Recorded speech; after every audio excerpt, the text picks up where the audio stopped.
Kapiling natin sa ating linya ng komunikasyon ang Historic Science Development Officer ng National Historical Commission of the Philippines kaugnay dyan sa pag-aangkin ng China sa bahagi po ng Batanes at makuha na natin ang reaksyon ng naturang tanggapan hinggil sa masalimuot na claim na yan ng China. Pabatiin muna natin sa Bombo Radio Philippines sa mga nanonood at nakikinig ng Bombo Network News. Welcome to the program, Ginong Eupemio Agbayani. This is Bombo Dennis Hamito and together with me si Bombo Jaira Hanggayo. Welcome to the program. Ay, good morning po.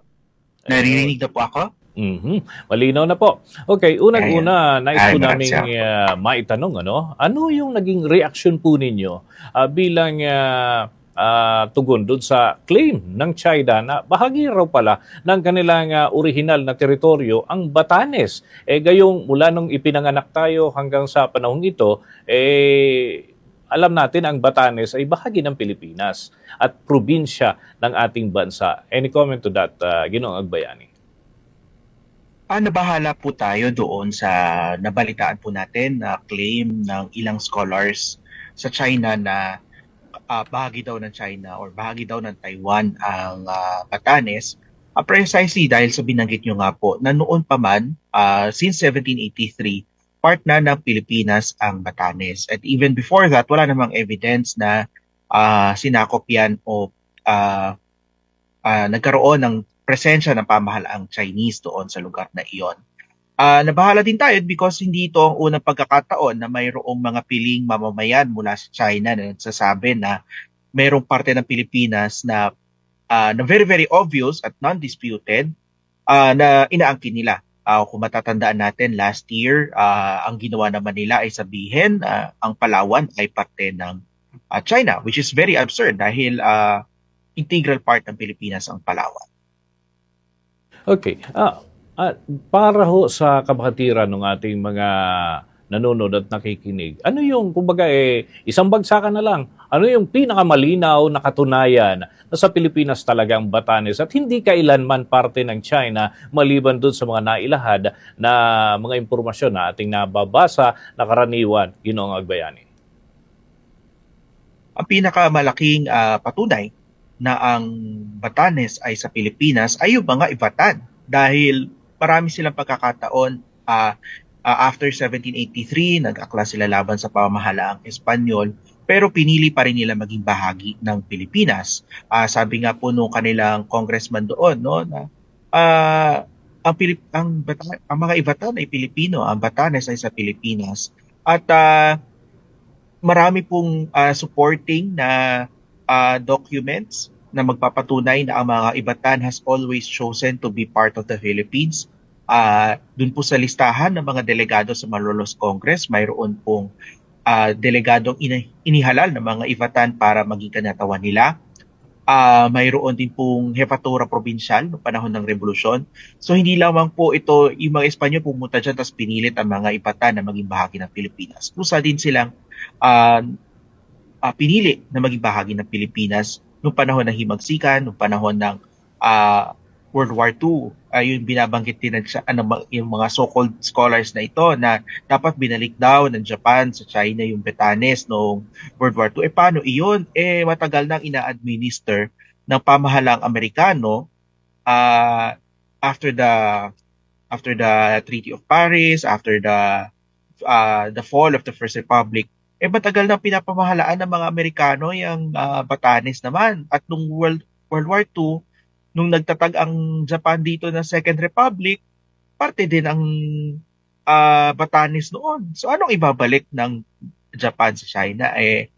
Sa Pilipinas na yan, since 1783. Okay, ito pa ho, ano ho ba ang requirements para sa pag-angkin ng isang bahagi o teritoryo sa mga proseso na umiiral batay sa kasaysayan na hawak po natin? Maganda yung paliwanag ni Justice Carpio dito. Una, kapag ang isang lugar may mga tao, hahanapan natin sila ng patunay kung saan sila nag-ascribe ng allegiance. So sa Batanes, may kita naman natin ang kultura nila ay mas malapit sa kultura ng Luzon. Tinanggap nila although with some resistance sa pananakop ng mga Espanyol at hindi humiwalay, ah, noong panahon na ng himagsikan, ng American period, ng Japanese occupation, hindi sila humiwalay, bagkus ay inaffirm nila ang pagiging parte ng Pilipinas. So sa ganitong principle, yung mga tao mismo doon sa lugar ang magdidesisyon kung saan nila gusto maging bahagi.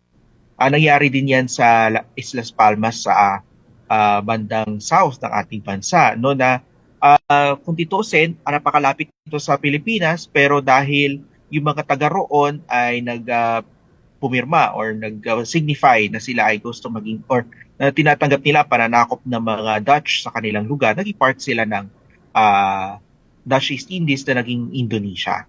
So pag may tao, tatanungin natin yung mga nandun kung sino gusto nilang maging bahagi.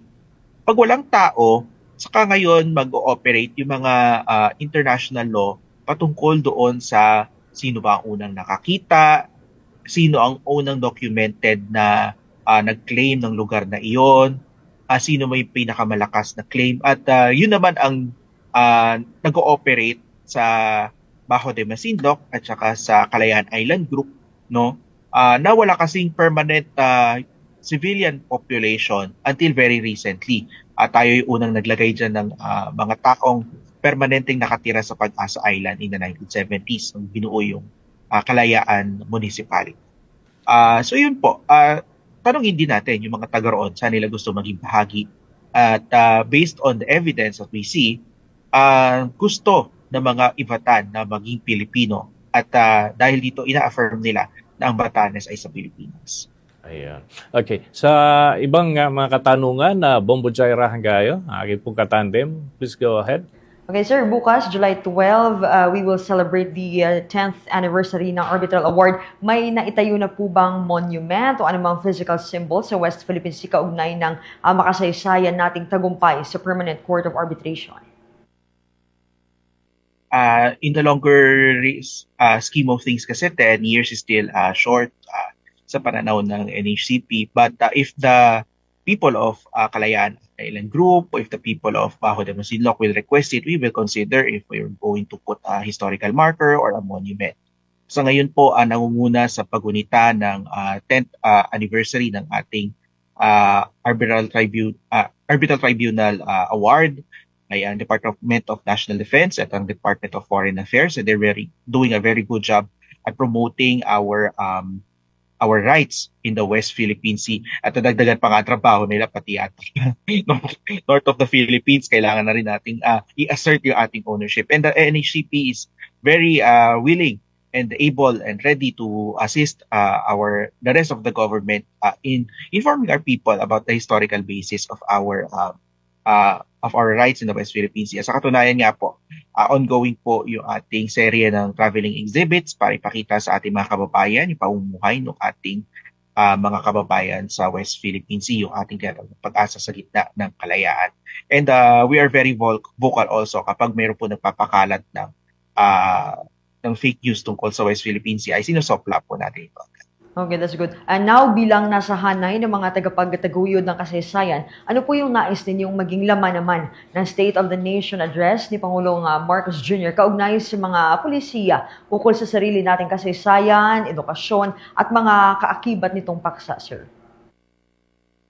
Maganda po yung binabanggit po lagi nating Pangulo na he supports history. Gusto niya na maituro ito sa mga paaralan. So maganda po na mapaigting ito, na maituro ito sa lahat ng level ng ating edukasyon, kung kaya, mula kinder hanggang postgraduate studies, para po lagi tayong nare-refresh sa ating kasaysayan. And we would also like to see a greater financial and iba pang uri ng suporta sa ating history, heritage, and culture sector.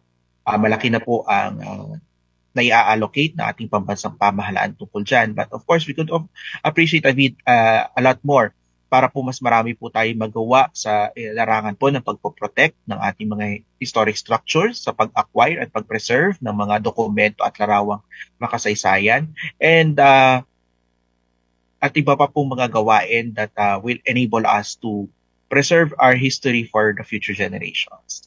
Okay, thank you, Sir Bombo Danis. Okay. With that, maraming salamat po sa pagtugon sa aming mga katanungan kahit weekend. Ginong Agbayani, thank you so much.